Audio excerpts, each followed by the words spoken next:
dengan Prof. Hikmahanto Juwana. Kita akan bicara soal G20 ini. Prof, pagi Prof. Selamat pagi Prof. Selamat pagi, sehat ya? Sehat-sehat, Alhamdulillah Prof. Sehat-sehat juga ya Prof ya. Prof, gini pertanyaan sederhananya dia dulu ya untuk memulai diskusi pagi hari ini. G20 ini buat apa sih Prof? Kira-kira begitu Prof?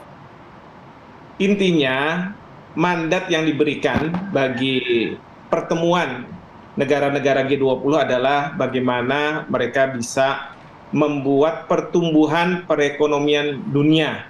Jadi mereka akan membahas tentang terobosan-terobosan bagi pertumbuhan perekonomian dunia. Awalnya itu adalah negara-negara maju, ya negara-negara G7. Tapi kemudian dibuka di mana Indonesia termasuk di dalamnya karena kita punya pasar yang sangat besar dan sangat lukratif. Memang kita belum punya produsen-produsen layaknya negara-negara maju yang banyak dan lain sebagainya itu. Tapi mereka tentu ingin mendengar dari waktu ke waktu bagaimana sih persepsi dari negara yang punya pasar yang besar, kemudian juga sebagai negara berkembang. Jadi ada representasi. Jadi itulah kira-kira mandat dari G20 ini. Oke, itu mandatnya sudah ada. Tapi nanti implikasinya apa ya kira-kira bagi Indonesia, terutama menjadi tuan rumah di presidensi G20. Kita jeda dulu ya Prof ya, kita akan ngobrol lagi sesaat lagi. Silakan.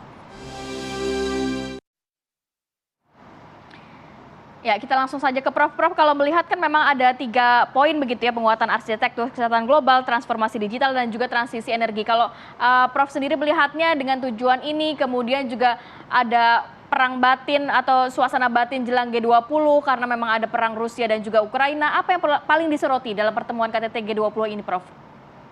Gini, terkait dengan 3 tema yang diusung oleh Indonesia, arsitektur kesehatan, transisi energi, dan kemudian juga mengenai masalah digitalisasi, itu kan sudah dibahas selama 1 tahun Indonesia menjadi presiden. Ya. Lalu kemudian gongnya adalah besok, ya. Tetapi memang kalau soal geopolitik, sebenarnya ini tidak ada pengaruhnya, karena mandat dari G20 adalah pertumbuhan ekonomi. Tetapi kita tahu bahwa kalau perang di Ukraina itu terus berlangsung, bagaimana akan ada pertumbuhan ekonomi? Oleh karena itu, Bapak Presiden sudah dengan segala daya upaya menghadirkan semua kepala negara. Bahkan beliau sudah mau mengundang Presiden Zelensky untuk hadir di Indonesia. Beliau sudah bertemu dengan kepala pemerintahan, kepala negara G7 di Jerman kemarin, bahkan ke Ukraina dan ke Rusia untuk mengundang secara hadir secara fisik. Idenya adalah seperti nanti besok mungkin akan dilakukan pertemuan antara Presiden Amerika Serikat dengan Xi Jinping, yang kita tahu Amerika Serikat dengan Cina itu sedang berkompetisi. Nah, kalau ada pertemuan bilateral di luar pertemuan resmi G20, itu kan akan mencairkan ya ketegangan antar 2 negara ini.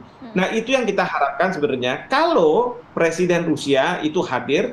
Di mana beliau bisa bertemu dengan Presiden Joe Biden, karena yang berperang di Ukraina ini sebenarnya ya memang sih rakyat Ukraina, tetapi antara Amerika Serikat dan Rusia ini yang harus diselesaikan, dan tidak ada forum lagi setelah G20 ini di mana kepala negara, kepala pemerintahan yang bertikai di Ukraina itu bisa bertemu. Jadi sebenarnya dunia, bukan Indonesia saja, menggantungkan pada pertemuan Presiden Putin dan Presiden Joe Biden. Tapi apa mau dikata, Presiden Rusia sudah menyatakan tidak akan hadir.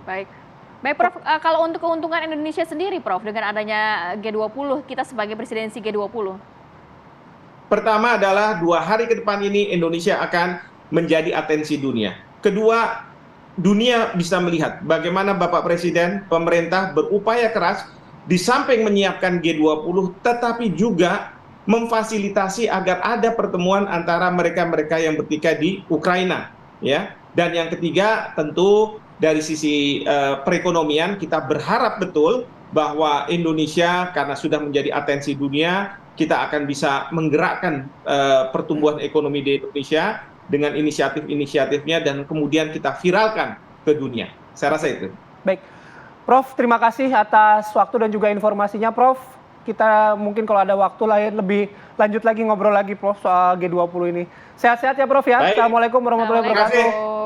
Sukses selalu dari Cimahi. Baik, dan kita sama-sama mendoakan agar KTT G20 ini dapat lancar dan juga sebuah goal yang direncanakan bisa tercapai. Ya, dan juga memberikan dampak yang positif ya tentu bagi Indonesia. Pasti. Oke, informasi tadi atau wawancara tadi sekaligus menutup perjumpaan kita di Apa Kabar Indonesia pagi kali ini. Jangan lupa untuk selalu memperbarui informasi Anda di laman tvnews.com. Saya Bayu Andrianto. Saya Kamarati Kusuma harus pamit undur diri. Terima kasih dan sampai jumpa.